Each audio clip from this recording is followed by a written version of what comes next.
teus olhos, sempre atentos, permanecem em mim.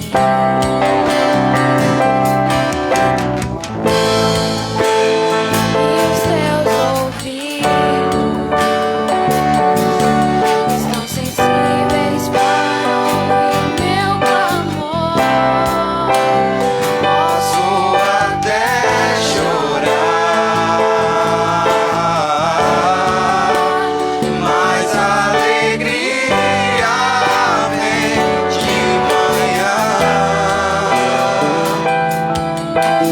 És Deus de perto e não de longe, nunca mudaste, tu és fiel.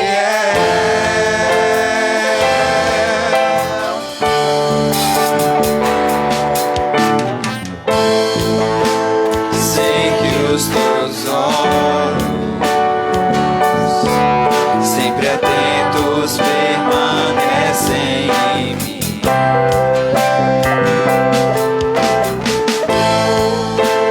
E os teus ouvidos estão sensíveis para ouvir meu clamor. Posso até chorar, mas a alegria vem de manhã. És Deus de perto e não de longe, nunca mudaste, tu és fiel.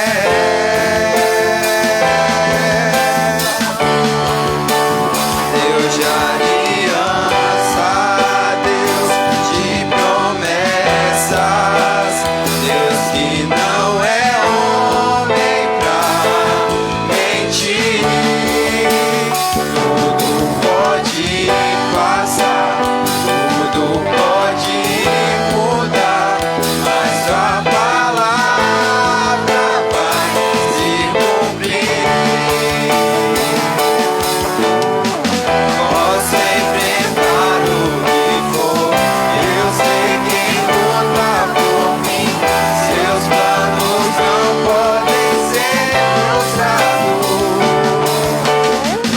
Minha esperança está nas mãos do grande eu sou. Meus olhos vão ver o impossível acontecer. Deus de aliança, Deus de promessas, Deus que não é homem pra mentir. Tudo pode passar, tudo pode mudar, mas sua palavra vai se cumprir. Deus de aliança, Deus de promessas, Deus que não é homem pra mentir. Tudo pode passar, tudo pode mudar, mas sua palavra vai se cumprir.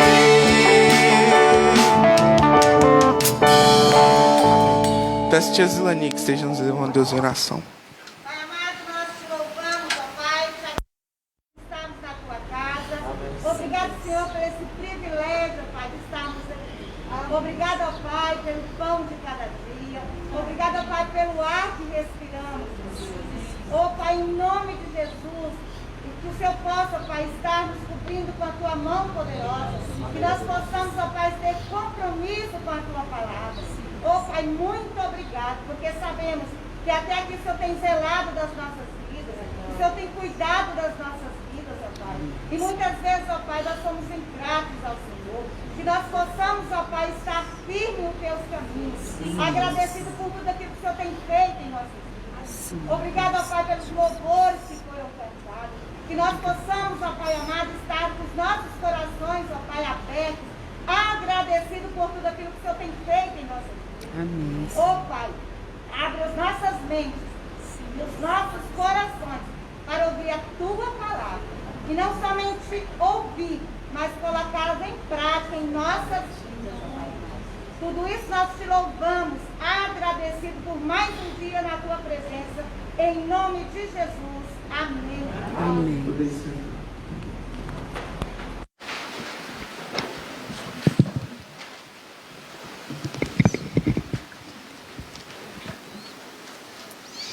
Admoestar. Você já ouviu essa palavra?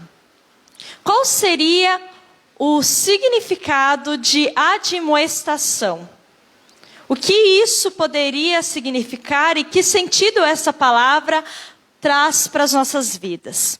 Procurando a respeito do significado de admoestação, eu encontrei o seguinte, que admoestar pode significar aviso dado a alguém que fez uma coisa errada para que não cometa novamente o mesmo erro, ou repreensão.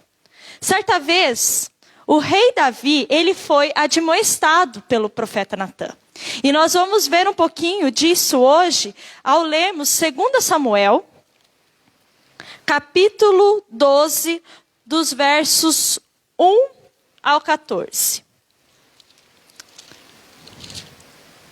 2 Samuel 12, do verso 1 ao 14.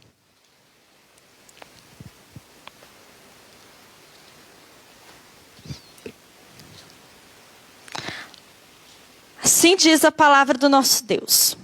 O Senhor enviou Natã a Davi. Chegando Natã a Davi, disse-lhe: havia numa cidade 2 homens, um rico e outro pobre. Tinha o rico ovelhas e gado em grande número, mas o pobre não tinha coisa nenhuma, senão uma cordeirinha que comprara e criara, e que em sua casa crescera junto com os seus filhos, comia do bocado e do seu copo bebia, dormia nos seus braços e ele o tinha como filha.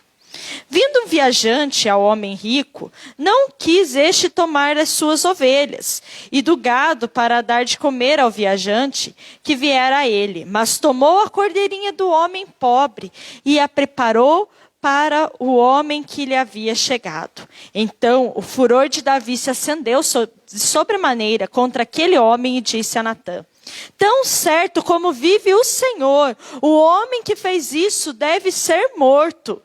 E pela cordeirinha restituirá 4 vezes, porque fez tal coisa e porque não se compadeceu. Então disse Natã a Davi: tu és o homem. Assim diz o Senhor Deus de Israel: eu te ungi rei sobre Israel, e eu te livrei das mãos de Saul. Dei-te a casa de teu senhor e as mulheres de teu senhor em teus braços, e também te dei a casa de Israel e de Judá. E se isso fora pouco, eu teria acrescentado tais e tais coisas. Por que, pois, desprezaste a palavra do Senhor, fazendo o que era mal perante ele? A Urias, o heteu, feriste a espada, e a sua mulher tomaste por mulher, depois de matar com espada dos filhos de Amon. Agora, pois, não se apartará a espada jamais da tua casa. Porquanto me desprezaste e tomaste a mulher de Urias, o heteu, para ser a tua mulher. Assim diz o Senhor: eis que da tua casa suscitarei o mal sobre ti, e tomarei tuas mulheres à tua própria vista, e as darei ao teu próximo, o qual se deitará com elas em plena luz deste sol.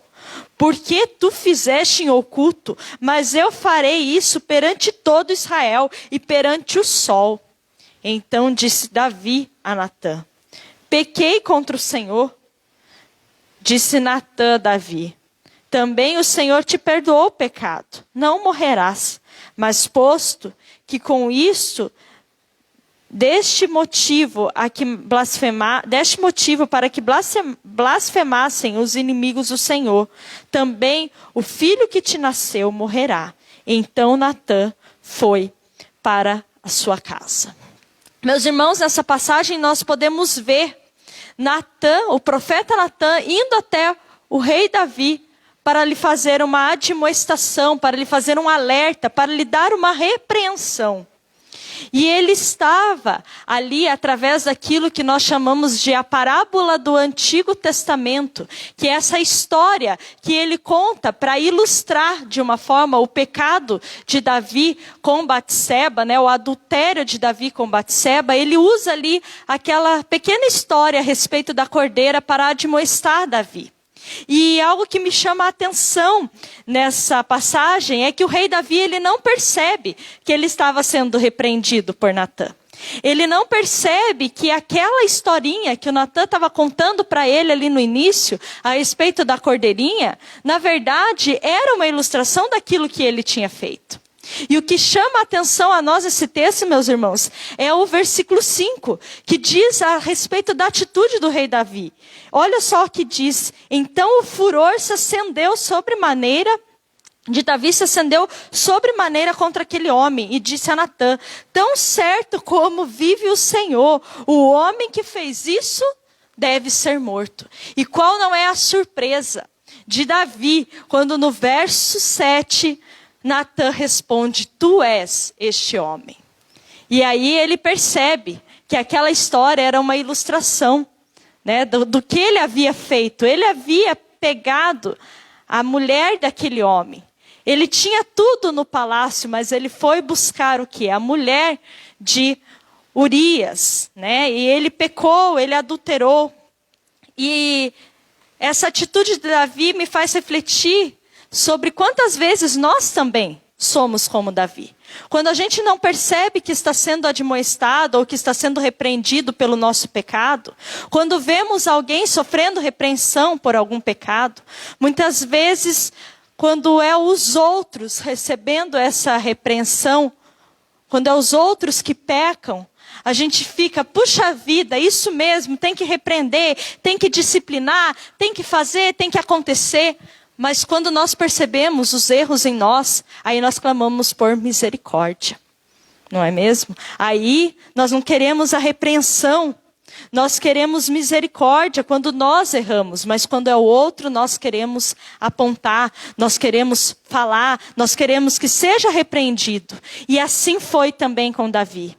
Pensando ser outro homem e não ele queria o quê? Que este homem fosse morto. Mas quando ele percebe que este homem era ele, de quem o profeta estava falando, aí Davi então começa a pensar a respeito daquilo que ele havia feito. Ele começa a refletir. Ser admoestado, ser repreendido, muitas vezes não é algo fácil, mas é algo necessário. Na aula de hoje nós vamos aprender mais a respeito dessa palavra, a respeito da admoestação, a respeito do que isso significou nos tempos de Ageu. Então eu convido o professor, o evangelista Mateus, que esteja vindo aqui à frente, e as crianças, elas poderão então se dividir nesse momento, se dirigindo até o pátio da nossa igreja.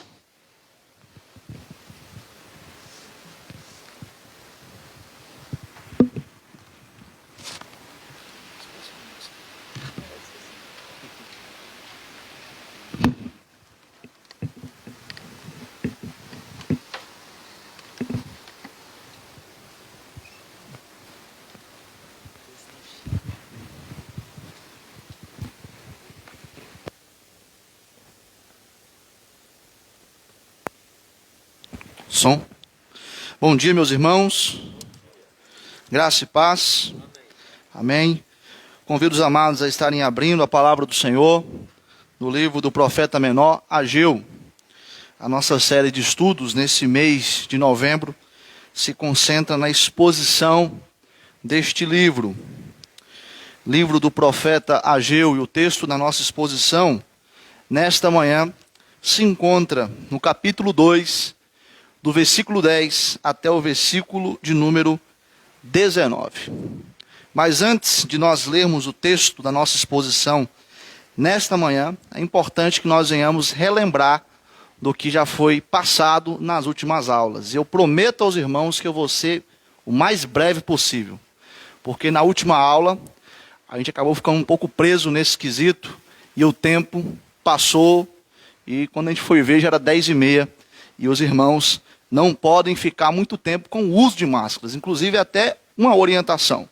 O uso excessivo de máscaras, ele pode causar a retenção de CO2, que é o gás carbônico. Então a máscara, ela só deve ser utilizada em ambientes em que tem muita aglomeração, mas dentro de casa, em locais onde você está sozinho, evite usar excessivamente a máscara. Procure usar mais nos ambientes públicos, ok? Então, para que os irmãos não fiquem muito tempo de máscara e não sofram com a saúde sendo prejudicada por conta da retenção de CO2, vamos então fazer uma breve recapitulação na aula de hoje. Muito bem, nas últimas aulas que tivemos a respeito do livro do profeta Ageu, nós vimos que o contexto histórico em que Ageu está, o povo já havia retornado da Babilônia e se encontrava em Jerusalém.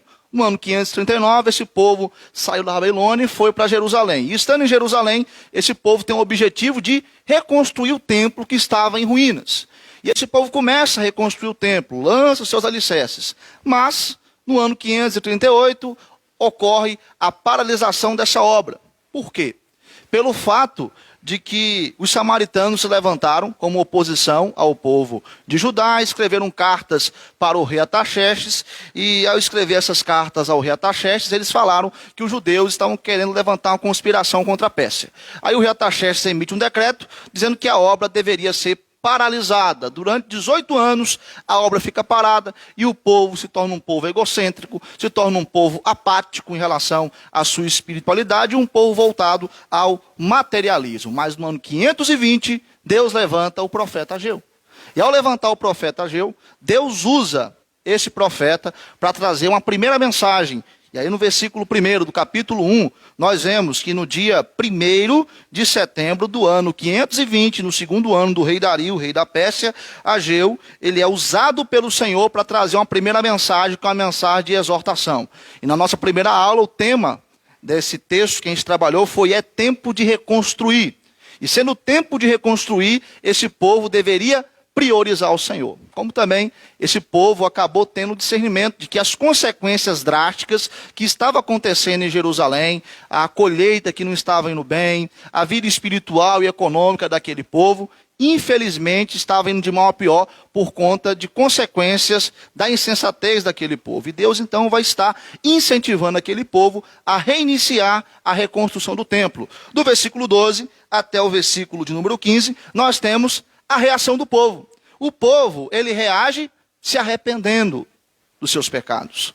O povo reage de uma forma positiva. E ao reagir, Deus acaba os incentivando, dizendo: "Eu sou convosco", diz o Senhor, no versículo de número 13. No versículo de número 14, nós podemos ver que Deus vai estar capacitando esse povo para reconstruir o templo que estava destruído em Jerusalém. E no dia 24 de setembro de 520, esse povo começa a reconstruir o templo novamente. Em nossa última aula, capítulo 2, do versículo 1 ao versículo de número 9, nós vimos que Deus vai motivar o povo. Por quê? Porque o povo estava desanimado. O povo estava ficando desmotivado por conta da oposição dos samaritanos e também por conta de um progresso de reconstrução que estava caminhando com certa lentidão. Havia os mutirões que deveriam ser realizados lá em Jerusalém, a limpeza da cidade, para que a obra avançasse. E também o mês de outubro era um mês que tinha muitas festas. Então o povo tinha que parar de trabalhar para poder cumprir os ritos cerimoniais que se fazem presentes na lei do Senhor. E havia também os idosos que estavam desanimando os mais jovens por conta de um saudosismo. Eles estavam olhando para o passado e comparando o templo que estava sendo reconstruído na época de Ageu, que era um templo mais simples do que o templo que foi construído por Salomão no passado, que tinha uma arquitetura exuberante e tinha até o ouro que era revestido nesse templo no seu interior. Deus então vai motivar esse povo. O nosso tema na última aula foi mãos à obra. E para que o povo de Deus coloque as mãos à obra, é necessário vencer o saudosismo, deixar as coisas que foram gloriosas no passado como uma história para motivar no dia de hoje e não nos impedir para que venhamos a avançar no serviço da obra do Senhor. Vimos também que é necessário confiar na fidelidade do Senhor, como também precisamos crer na sua provisão e viver na expectativa de um futuro glorioso. O versículo 6, 7 e o 9 aí do capítulo 2, atente seus olhos para esses versos, são versículos com informações escatológicas. Essas informações, elas estão relacionadas aos eventos da primeira vinda, como também da segunda vinda do nosso Senhor e Salvador Jesus Cristo. A glória do templo é uma glória que aponta para Cristo. Cristo encarnado, ele vai entrar nesse templo que foi reconstruído pelos judeus na época de Zorobabel, na época de Josué e também de Ageu e Zacarias, que foram os profetas usados por Deus para poder incentivar o povo a reconstruir esse templo, que era um pré-requisito para a vinda do reino messiânico do Messias. Então, vivendo na expectativa de um futuro glorioso, da vinda de um reino inabalável, que nós pertencemos, e a paz aqui no versículo 9, que significa também a justificação pela fé, a bênção da justificação pela fé e a paz plena que teremos na Nova Jerusalém, esse povo deveria pôr as mãos à obra. E aí, chegamos agora no capítulo 2, versículo 10, ao versículo de número 19. Esse texto vai ser o texto da nossa exposição nesta manhã. Vamos ler essa passagem? Ageu, capítulo 2, do versículo 10 até o versículo de número 19. Depois da leitura do texto, mantenha a sua Bíblia aberta. Não feche a sua Bíblia, porque cada versículo vai ser exposto nesse capítulo nesta manhã. Assim diz a palavra do Senhor. Ao 24º dia do mês 9, no 2º ano de Dario, veio a palavra do Senhor por intermédio do profeta Ageu, dizendo: assim diz o Senhor dos exércitos. Pergunta agora aos sacerdotes a respeito da lei. Se alguém leva carne santa na orla de sua veste, e ela vier a tocar no pão, ou no cozinhado, ou no vinho, ou no azeite, ou em qualquer outro mantimento, ficará isto santificado? Responderam os sacerdotes: não. Então perguntou Ageu: se alguém que se tinha tornado impuro pelo contato com um corpo morto tocar em alguma dessas coisas, ficará ela imunda? Responderam os sacerdotes: ficará imunda. Então prosseguiu Ageu: assim é este povo, e assim esta nação perante mim, diz o Senhor. Assim é toda a obra das suas mãos, e o que ali oferecem, tudo é imundo. Agora, pois, considerai tudo o que está acontecendo desde aquele dia, antes de pôrdes pedra sobre pedra no templo do Senhor. Antes daquele tempo, alguém vinha um monte de 20 medidas e havia somente 10. Vinha ao alagar para tirar 50 e havia somente 20. Eu vos feri com queimaduras e com ferrugem e com saraiva e toda a obra das vossas mãos, e não houve entre vós quem voltasse para mim, diz o Senhor. Considerai, eu vos rogo, desde este dia em diante, desde o 24º dia do mês 9, desde o dia em que se fundou o templo do Senhor, considerai nestas coisas. Já não há semente no celeiro. Além disso, a videira, a figueira, a romeira e a oliveira não têm dado os seus frutos. Mas desde este dia vos abençoarei. Vamos orar? Senhor Deus, estamos aqui nesta manhã com um propósito de aprender acerca da Tua palavra. E a palavra do Senhor, para nós, é a verdade absoluta. A palavra do Senhor se aplica aos dias de hoje porque ela é atemporal. E nós pedimos ao Senhor que o Senhor fale ao nosso coração nesta manhã. Que o Senhor possa, ó Pai, nos iluminar com Teu Santo Espírito para que nós venhamos compreender o texto sagrado. E assim, Pai, aplicá-lo em nossa vida, para que assim venhamos glorificar, exaltar e honrar o Teu santo nome em nossa caminhada cristã. Ser com as nossas vidas, meu Pai, em nome de Jesus. Amém. O tema da nossa aula nesta manhã é admoestação divina. E a missionária Laís, aqui na superintendência, falou um pouco a respeito da admoestação, usando o exemplo de Natã, quando este foi admoestar o rei Davi. Essa palavra, ela vem de um termo grego chamado monere, que significa avisar alguém ou fazer alguém lembrar de alguma coisa. O prefixo admonere significa avisar alguém ou corrigir uma pessoa por conta da sua má conduta. Com isso, nós podemos definir a admoestação como uma repreensão, ou até mesmo avisar alguém de uma má conduta, repreendendo essa pessoa ou censurando essa pessoa perante o erro que ela está cometendo. O sinônimo de admoestação pode ser repreensão, pode ser advertência. E mais um exemplo, além do exemplo que foi falado de Natã admoestando o rei Davi, nós podemos ter um exemplo de admoestação na sala de aula. Por exemplo, quando um professor chega e encontra sua turma bagunçando, conversando, e aí o professor ou a professora vai estar chamando a atenção da sua turma e vai estar passando atividade. A turma continua bagunçando e conversando. E a professora diz: parem de conversar e bagunçar. Tem tarefa para ser feita. Isso é um exemplo de admoestação. Eu fui aluno da Rosicler. E ela sempre admoestava a sala dessa forma. Tem tarefa para ser feita. Parem de conversar e parem de bagunçar. Pois bem, Deus assim acaba usando o seu profeta com esse objetivo. Para poder admoestar o povo de Judá. Porque o povo de Judá estava desobedecendo o Senhor. E Deus vai estar corrigindo esse povo, vai estar repreendendo esse povo no dia 24 de dezembro de 520 a.C.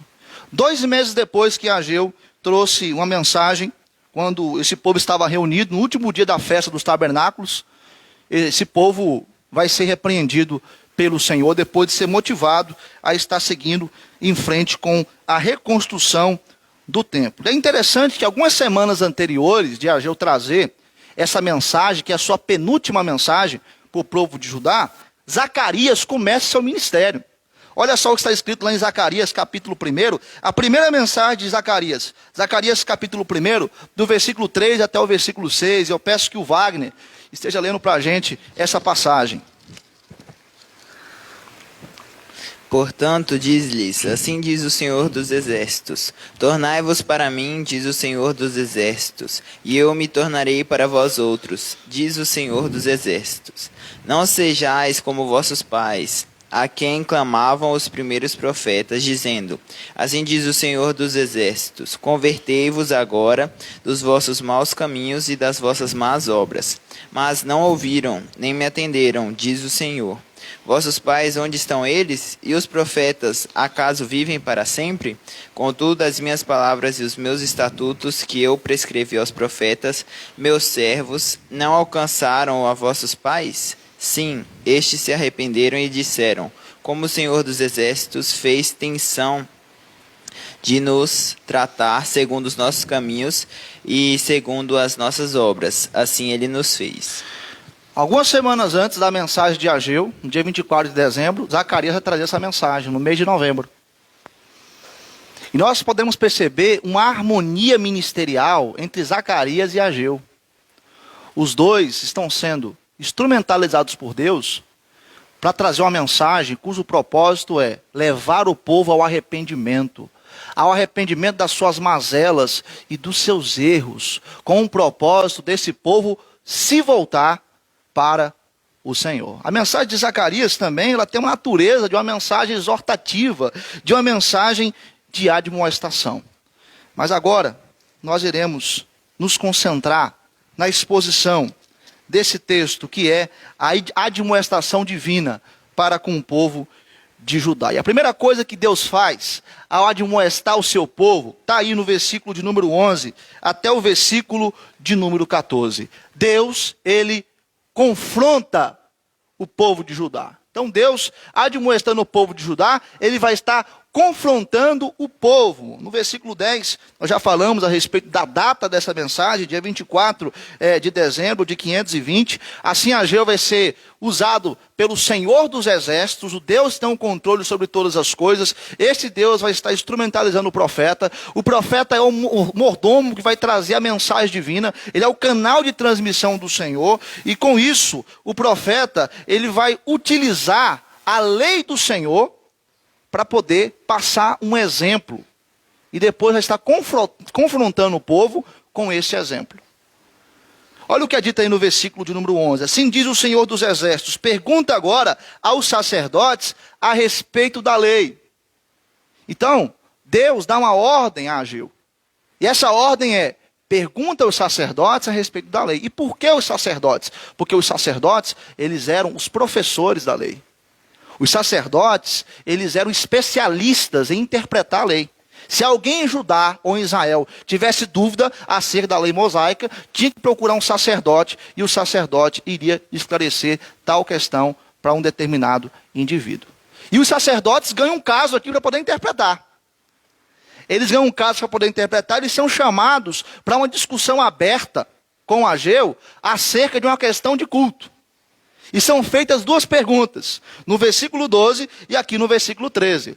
Essas perguntas, com as suas respostas, vão ser utilizadas como um exemplo para a aplicação do confronto de Deus para com aquele povo. A primeira pergunta, ela está relacionada à santidade. A segunda pergunta, ela está relacionada à contaminação. Vejamos então a primeira pergunta. Olha só o que Ageu fala: se alguém leva carne santa na orla de sua veste, e ela vier tocar no pão, ou no cozinhado, ou no vinho, ou no azeite, ou em qualquer outro mantimento, ficará isto santificado?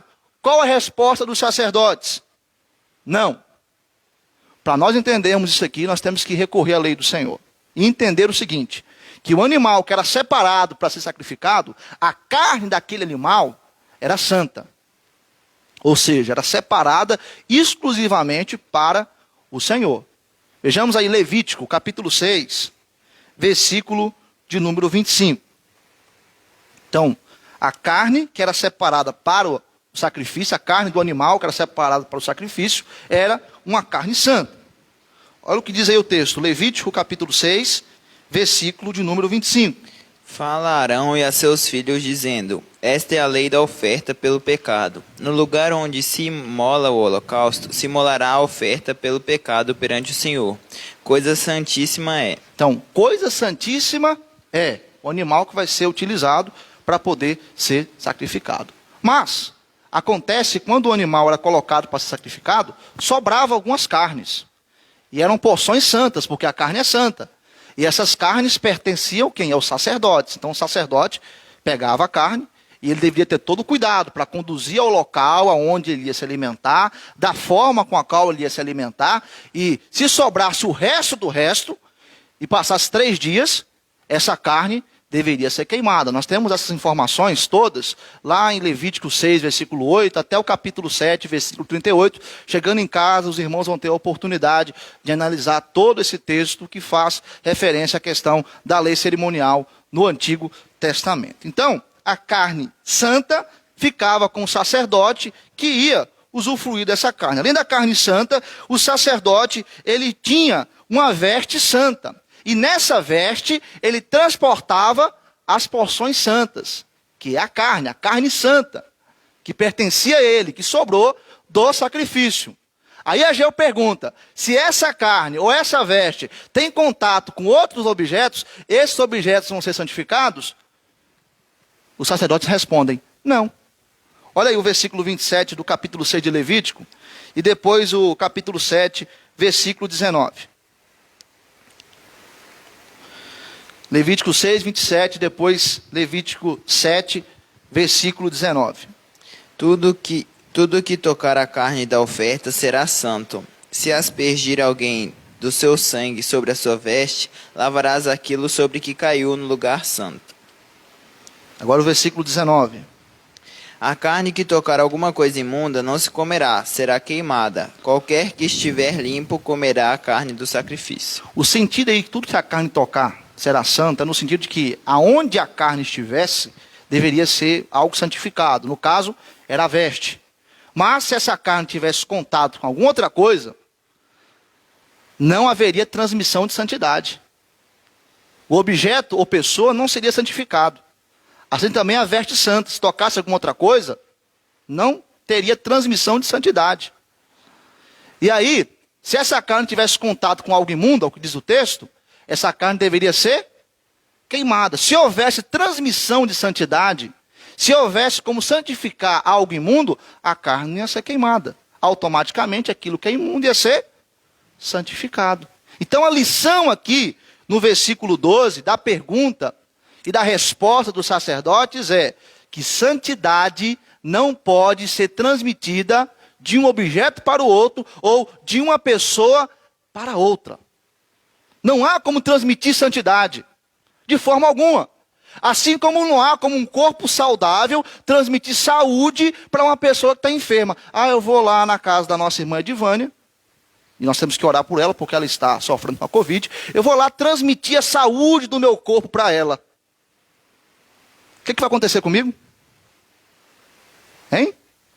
Vou ficar o quê? Doente. Então, santidade não se transmite, assim como saúde não se transmite. Mas enfermidade, coisa imunda, coisa errônea, é contagiante. Se transmite.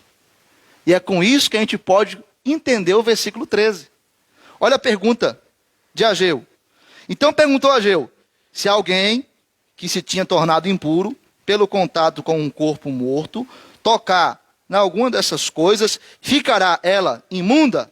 Responderam os sacerdotes, ficará imunda. Vamos recorrer à lei de novo. Números capítulo 19, versículo 11 até o versículo 13.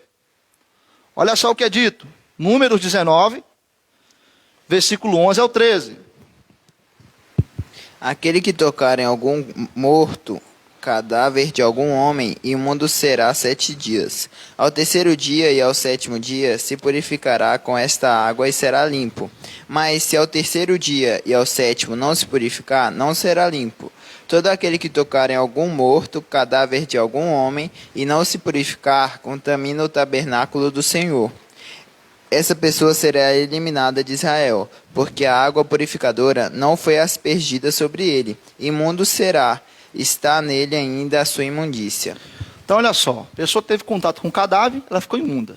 Se ela não procurar a purificação, tudo que ela tocar vai ficar imundo. Então, a imundícia, ela é transmissível. Ela é contagiosa. O pecado tem um poder de contágio muito grande. Santidade não é transmissível, mas a imundícia, o pecado, sim, é transmissível. Tem um certo contágio, assim como um vírus, como uma doença, pode causar um mal a nós e nós podemos transmitir para outras pessoas. Olha o que diz aí, Números 19, versículo 22. Tudo que o imundo toca se torna o quê? Está no texto aí, ó. Números 19, versículo 22. Tudo que o imundo tocar também será imundo, e quem o tocar será imundo até a tarde. Então olha só, a pessoa com a veste santa, o sacerdote, com a carne santa, tocasse outras pessoas, não transmitia santidade. Mas o imundo, se tocasse alguma outra coisa, tornava o objeto imundo, se tocasse alguma pessoa, tornava aquela pessoa imunda. Por isso que os sacerdotes dizem, ficará imunda. Aí no versículo 14 vem a aplicação. Atente seus olhos para o verso 14. Depois que Deus usa o exemplo da lei, dizendo, santidade não é transmissível, mas imundícia sim. Aí Deus fala, assim é este povo. Veja que pesado. Assim é este povo. Deus não fala meu povo, Deus fala este povo. Assim é este povo e assim é esta nação perante mim, diz o Senhor. Assim é toda a obra das suas mãos e o que ali oferecem. Tudo é imundo. O povo estava imundo. O povo estava transmitindo imundícia para com tudo que eles tocassem. Até aqueles que estavam trabalhando na reconstrução do templo estavam transmitindo imundícia para a estrutura que estava sendo levantada, sendo reerguida. Os rituais, os sacrifícios, os cultos daquele povo estavam sendo todos nulificados. Por quê? todo mundo estava imundo, imundícia por conta da pecaminosidade, imundícia por conta da negligência em relação à obra do Senhor, imundícia em relação à omissão daquele povo. As ruínas do templo caídas eram a testemunha de que aquele povo tinha sido omisso, tinha sido negligente. O templo destruído era como um cadáver no meio daquele povo. Aquele povo estava imundo e Deus estava confrontando a imundícia daquele povo. E era necessário aquele povo se arrepender dos seus pecados para que pudessem ser purificados e seguissem no trabalho da obra do Senhor. Porque se assim eles não fizessem, tudo ia dar errado, porque o pecado arruína tudo. Tudo estava arruinado por causa do pecado, por causa da imundícia. Todo o povo. Não tinha como eles se purificarem através dos ritos do Antigo Testamento, porque até os sacrifícios estavam imundos. E aí no versículo 12 do capítulo 1 até o versículo 15, esse povo demonstra um certo arrependimento, mas passando 3 meses, cerca de 3 meses depois, parece que os mesmos erros estão sendo cometidos novamente. E é por isso que Deus fala: vocês estão imundos. Tudo que vocês estão fazendo não me agrada. Porque vocês estão se lambuzando no lamaçal do pecado, na imundícia. Vocês devem se arrepender. Vocês devem me colocar em primeiro lugar na vida de vocês. Deus, Ele se importa mais naquilo que somos do que naquilo que fazemos. Sabe por quê? Porque se nós somos de fato filhos obedientes, se nós somos de fato pessoas que buscam a santidade, e é isso que Deus requer do seu povo, o que nós fizermos irá glorificar e honrar ao Senhor. Mas o povo de Judá estava imundo, imundícia, presente em todo o povo. E Deus vai confrontar essa imundícia. Deus vai admoestar esse povo. E esse povo deveria aceitar a admoestação do Senhor, a repreensão da parte do Senhor, para que assim eles pudessem se arrepender. E arrependimento, volto a dizer, é tristeza pelo pecado, é saber que estamos em pecado, e é mudança de vida. Se a pessoa fala que se arrependeu e não mudou de vida, não se arrependeu não. Ela pode ter tido remorso, mas ela não se arrependeu. Arrependimento gera mudança de vida, mudança de pensamento, mudança de perspectiva. Deus admoesta o povo confrontando ele. Mas Deus admoestando o povo também vai estar mostrando àquele povo que a desobediência, ela gera maldições. Olha o que é dito aí no versículo 15 até o versículo 17. A desobediência, a imundícia daquele povo estava gerando maldições. Aí o profeta Ageu diz: agora, pois, considerai tudo o que está acontecendo desde aquele dia. Ele faz referência quando o povo parou de reconstruir o templo, lá em 578, e ficou 18 anos com a obra parada. E aí ele fala: antes de pôr pedra sobre pedra no templo do Senhor. Então, no tempo, antes do povo recomeçar a reconstrução do templo. Aí ele passa a dizer o que estava acontecendo.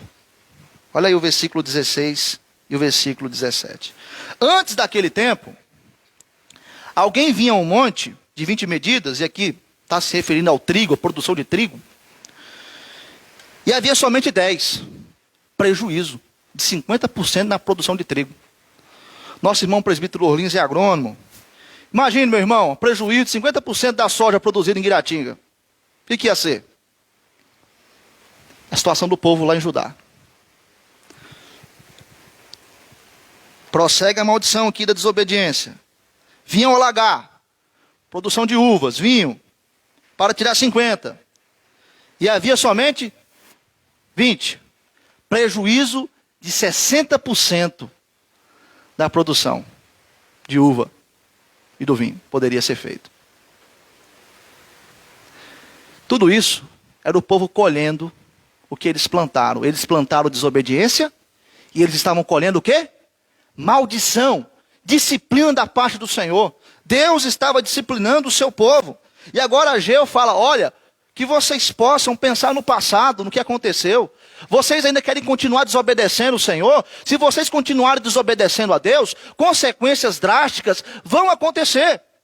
Hernando Dias Lopes, quando comenta essa passagem, ele diz: precisamos olhar para o passado, a fim de ler o presente e nos preparar para o futuro. O povo deveria ter discernimento. Olha, a gente estava desobedecendo a Deus, e aí ocorreu o quê? O prejuízo. Tudo de mal estava acontecendo no nosso meio. Israel e Judá, como uma nação que tinha como carro-chefe a agricultura, estava sofrendo com a sua colheita. Deus estava punindo aquele povo por conta da sua desobediência, por conta da sua imundícia. Era um povo que plantava, que investia, mas não tinha lucro. E aí, no versículo 17, nós podemos ver claramente Deus dizendo: eu vos feri.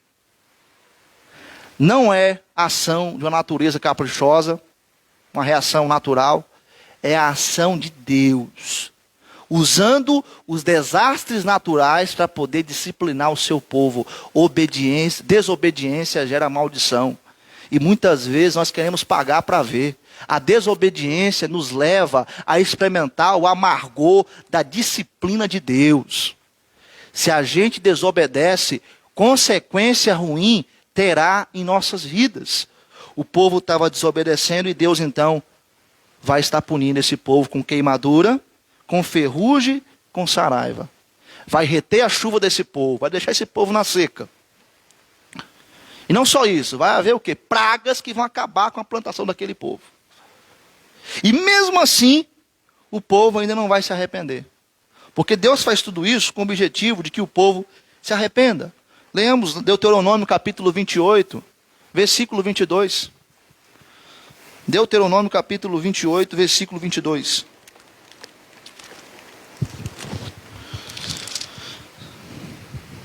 O Senhor ferirá com a tísica e a febre e a inflamação e com o calor ardente e a secura e com o crestamento e a ferrugem, e isto te perseguirá até que pereças. Então olha só. Essa é a consequência da desobediência. Deus já havia falado o quê? Na lei mosaica, muito tempo antes desse povo. E no decorrer da história, Israel, Judá, sempre desobedecendo ao Senhor. É aquela história antiga, né, que o pai fala para o filho: meu filho, se você fizer isso, você vai ficar de castigo. Eu vou lhe dar umas belas, umas palmadas. Mas o filho quer o quê? Quer pagar para ver. Aí depois que ele apronta, a mesma coisa somos nós. A gente quer pagar para ver muitas vezes. A gente quer ser obstinado, quer ser teimoso, quer ser desobediente. É a mesma coisa esse povo aqui. E é um povo que não se arrepende diante daquelas manifestações de Deus. Se Deus não levantasse Ageu para poder confrontar aquele povo, o povo ia continuar na mesma situação caótica que eles estavam vivendo. E aí nós temos uma mesma linguagem lá em Amós, capítulo 4, versículo de número 9. O profeta Amós também fala a respeito da ação de Deus, disciplinando o seu povo. Olha só o que é dito lá, Amós capítulo 4, versículo 9.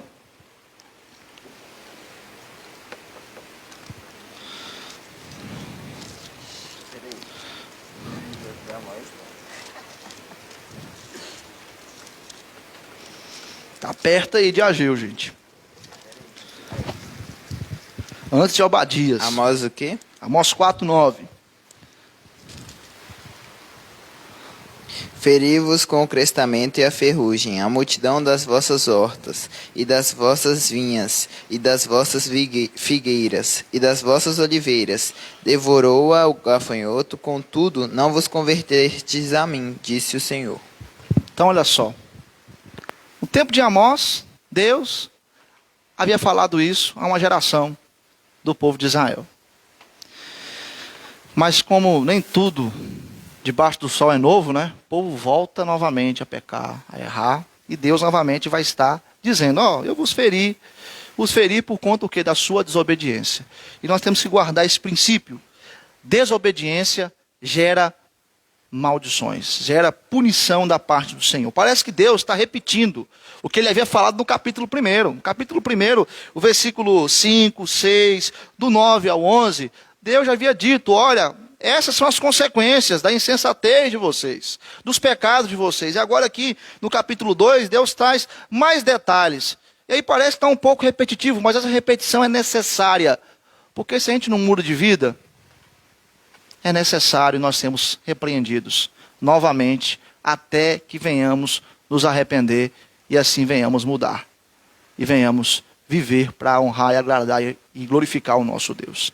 Em último lugar, na demonstração da parte do Senhor, Deus, além de confrontar o povo, mostrando a imundícia desse povo, Deus, além de falar que a desobediência gera maldições, agora nós temos no versículo 18, 19, a ideia de que a obediência gera bênçãos. Então vale a pena obedecer. Vale a pena ser fiel ao Senhor. Vale a pena honrar o Senhor. Vale a pena priorizar o nosso Deus. E aqui é dito no versículo 18, considerai, eu vos rogo, desde este dia em diante. Então o profeta, ele tira o seu foco de um passado de punição da parte de Deus. Ele passa a olhar o presente e o futuro. Ele diz, considerai, eu vos rogo, desde este dia em diante, desde do dia 24 de dezembro de 520 a.C., desde que se fundou o templo, desde que começou a reconstrução do templo, considerai nestas coisas. Agora o profeta está com essa perspectiva voltada para o futuro, e ele tem um discernimento de que apesar das crises que se instauraram em Judá, dita no versículo 19, no começo, já não há semente no celeiro. Além disso, a videira, a figueira, a romeira, a oliveira não tem dado os seus frutos. Mas desde este dia, desde aquele dia que o povo estava recebendo essa mensagem, Deus fala, vos abençoarei.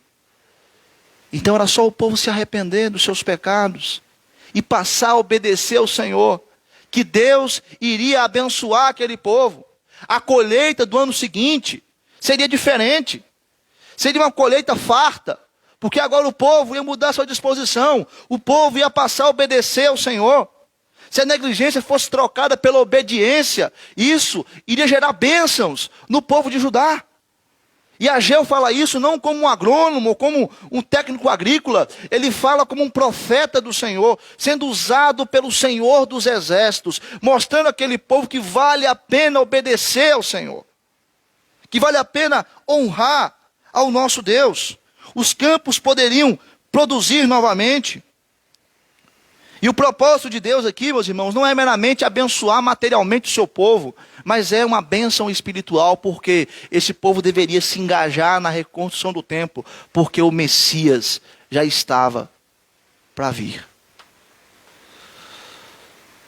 520 anos depois, o Messias veio. Já estava chegando o tempo da vinda do Messias prometido, do nosso Senhor e Salvador Jesus Cristo, aquele que eles tanto precisavam e que nós tanto precisamos em nossas vidas. Então a obediência, ela deve ser vista como uma geradora de bênçãos, não pensando apenas no quesito material, porque senão nós iremos entrar numa teologia que é a teologia da prosperidade, mas pensando em bênçãos também no quesito espiritual. Nós temos que obedecer a Deus pelo fato de que nós amamos a esse Deus. E se nós amamos a esse Deus, não é difícil viver uma vida santa. Se nós amamos a esse Deus, nós temos que temer a esse Deus e guardar os seus mandamentos. Você não teme a Deus por medo, você não busca santidade por medo, você não obedece por medo, você obedece, você procura santificação, você procura temer o Senhor, porque você deve amar ao Senhor com todo o seu coração. Essa deve ser a nossa motivação. Há uma música das crianças que diz que obedecer é mais que importante. É o quê? É prova de... Com alegria vou obedecer ao Senhor. Nós temos que praticar essa música em nossas vidas. Obedecer é mais que importante, é prova de amor. Se você quer provar para Deus que você ama Ele, obedeçam. As bênçãos serão consequências da sua obediência ao Senhor. O próprio Deus diz, considerai agora o presente e o futuro. Se vocês se arrependerem e mudar, eu vos abençoarei. É isso que Deus nos fala nessa manhã, através dessa admoestação para com o povo de Judá. Não importa os pecados que foram cometidos no passado, ou o julgamento da parte do Senhor, a partir do momento que o povo se arrependesse, a graça do Senhor iria superabundar aonde o pecado abundou. A misericórdia do Senhor iria sobressair aonde o julgamento se estabeleceu. Por isso que vale a pena obedecer ao Senhor. Vale a pena pagar para ver na obediência.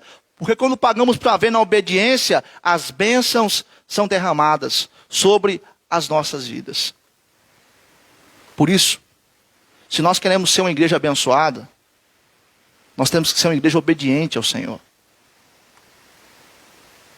Não importa os recursos que temos, exuberantes, pouco recurso, o que Deus requer de nós é obediência. É isso que Deus requer do seu povo. Obedecer. Obedecer é mais que importante. E não há como temer o Senhor sem obedecê-lo. Só há como temer a Deus se nós obedecermos ao Senhor. E qual é o dever de todo homem? Temer a Deus e guardar os seus mandamentos. Para fazer isso tem que obedecer ao Senhor. Tem que honrar ao Senhor. Tem que viver de acordo com a palavra do Senhor. Concluindo, meus irmãos. Nessa manhã, nós vimos que Deus, ao admoestar o seu povo, Ele confronta a imundícia do povo. Deus, Ele mostra que a desobediência gera maldições. Mas Deus também mostra que a obediência gera bênçãos. Deus admoesta o teu povo para que o povo mude. Agora, essa admoestação, ela não se limita a esse povo, não. Essa admoestação é para mim e para você. É para nós, no dia de hoje. Essa admoestação da parte de Deus é para que nós venhamos abandonar a imundícia dos nossos pecados. Muitas vezes nós estamos imundos aqui dentro. E nós achamos que se a gente seguir o ritual e está aqui apenas louvando a Deus, levantando as mãos para cima ou cantando um louvor, Deus vai justificar os nossos pecados. Negativo. É imundícia. Se arrependa dos seus pecados. Que eu e você venhamos nos arrepender dos nossos pecados. E venhamos abandonar a imundícia dos nossos pensamentos, do nosso coração pecaminoso, das nossas ações. Deus requer adoradores que o adorem em espírito e em verdade. É isso que Deus procura. Deus está à procura desses adoradores. Obedecer é mais importante do que sacrificar.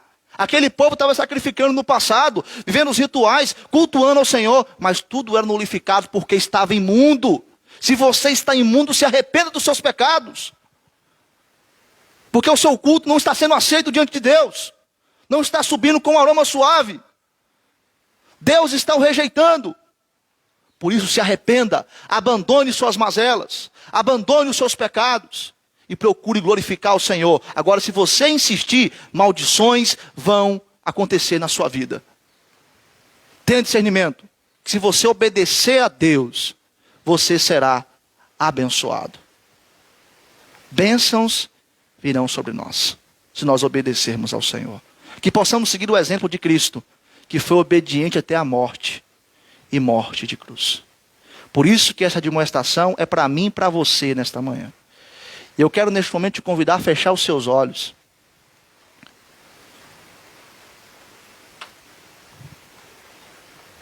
E te desafiar a se arrepender dos seus pecados nesse instante. A contar para Deus suas mazelas, os seus erros e as suas falhas e pedir: Deus, me ajude a me arrepender.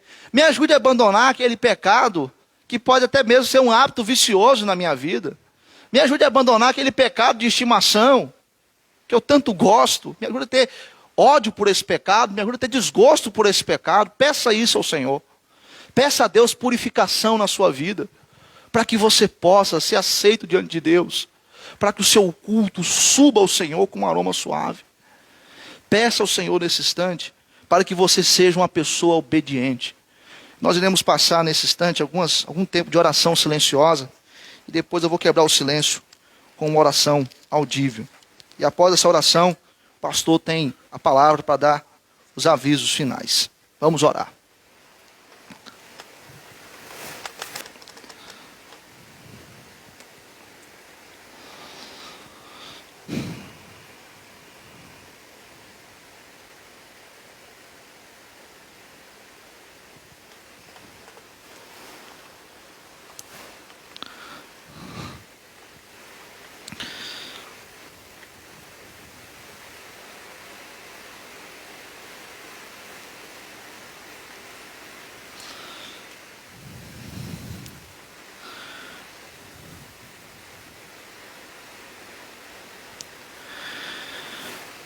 Senhor Deus e Pai,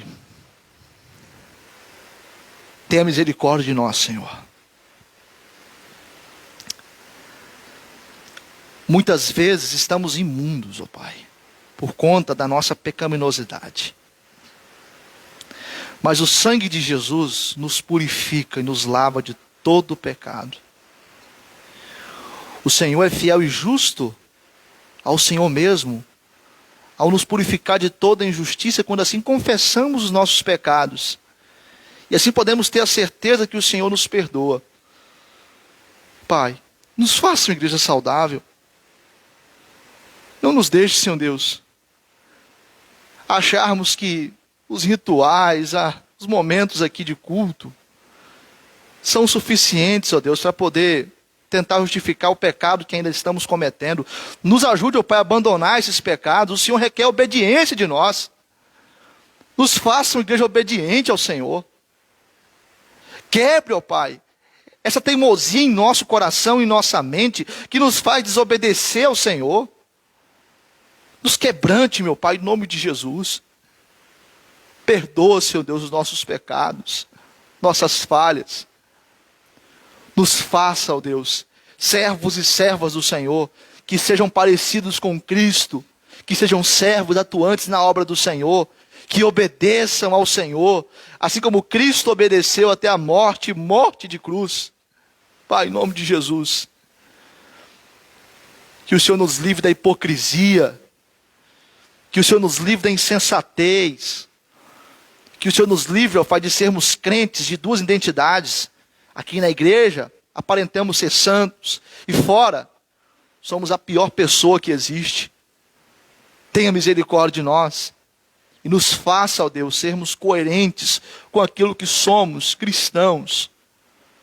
Ó Pai, nos confronte quando estivermos errados, e que nós possamos aceitar a sua repreensão e o teu confronto, e que o nosso culto seja agradável ao Senhor. Obedecer, Pai, para o Senhor é mais importante. Nos faça filhos obedientes ao Senhor. Tenha misericórdia de nós, novamente eu peço.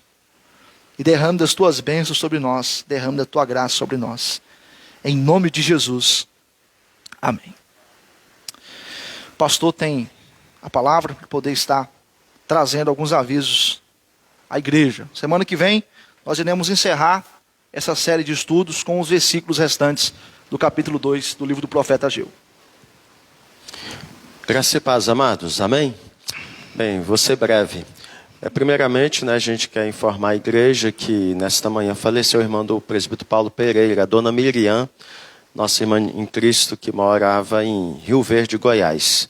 Então, nós possamos estar orando pelo Paulo Pereira e também pelos seus demais irmãos e também pelos filhos e netos da dona Miriam, que veio a falecer esta manhã em Rio Verde, Goiás. Orar também por ele, porque os familiares deverão estar viajando para Rio Verde, para o velório da dona Miriam. Então, estejamos orando pela família enlutada. Vamos também estar lembrando os irmãos, quero lembrar também os irmãos que quinta-feira é o Dia Mundial de Ações de Graças. Então, como a nossa igreja sempre faz, na quarta-feira nós teremos o nosso culto de ações de graças alusivo a esta data. E mesmo com o contexto da pandemia, nós vamos estar realizando esta celebração. E para isso nós gostaríamos que a igreja participasse, como tem participado sempre. Então, você juntamente com a sua família são desafiados a estarem de alguma forma participando do ato litúrgico deste culto. Seja com louvor, um testemunho, um texto a compartilhar, seja com a encenação. Então, hoje, ou para mim ou para o missionário Mateus, esteja dando o seu nome, o nome da sua família, o que vocês vão fazer para este ato de culto, quarta-feira às 19 horas aqui na igreja. O tema deste culto que nós estamos realizando é Mude de Janela. Então nós vamos estar tratando isso com você, para que você possa estar no exercício da prática da gratidão, aprendendo a lidar com as situações adversas da sua vida. Então vem estar conosco, participe, Quero dizer que não vamos transmitir online este culto, né, para que nenhum dos irmãos fique constrangido por conta desta questão da transmissão, né? Então, com isso, não haverá transmissão online deste culto de ações de graças. Você, além de participar da liturgia, é desafiado a trazer gêneros alimentícios não perecíveis para nós estarmos abençoando famílias com cestas básicas, né, famílias necessitadas. E além disso, se você tem alguma fruta na sua casa, esteja também nos informando ainda hoje o que você tem, que você vai dispor, para que a gente possa fazer a nossa decoração deste culto de ações de graças da quarta-feira. Tá bom? Um outro aviso, é hoje à tarde, às 14h30, né, nós vamos nos reunir de forma bem objetiva com as diretorias dos departamentos internos. A gente quer passar algumas orientações para os irmãos acerca do fechamento do ano e o andamento do trabalho do Senhor em meio a este contexto da pandemia. Então, conselheiros, diretorias dos departamentos, hoje aqui na igreja, lá no pátio, né, vamos estar lá no lugar mais arejado e com distanciamento social, passando algumas orientações para os departamentos acerca da conclusão do ano e do andamento aí das atividades, mesmo dentro deste contexto da pandemia da Covid-19. Quero lembrar também você que hoje é dia de recolhimento de dízimos e ofertas. Então, se você tem o seu dízimo e a sua oferta, esteja consagrando ao Senhor ao entrar no recinto do nosso culto, logo mais à noite ali na portaria. Também quero informar os irmãos que hoje à noite o culto estará sob a direção do missionário Mateus, porque nós estaremos indo a Tesouro para dar assistência aos irmãos ali e lá celebrar a Santa Ceia. Que os irmãos estejam orando por nós, tanto pela nossa viagem e o nosso estadia lá no final da tarde, quando para lá estaremos indo. Bem, são esses os nossos avisos. Tem mais algum aviso?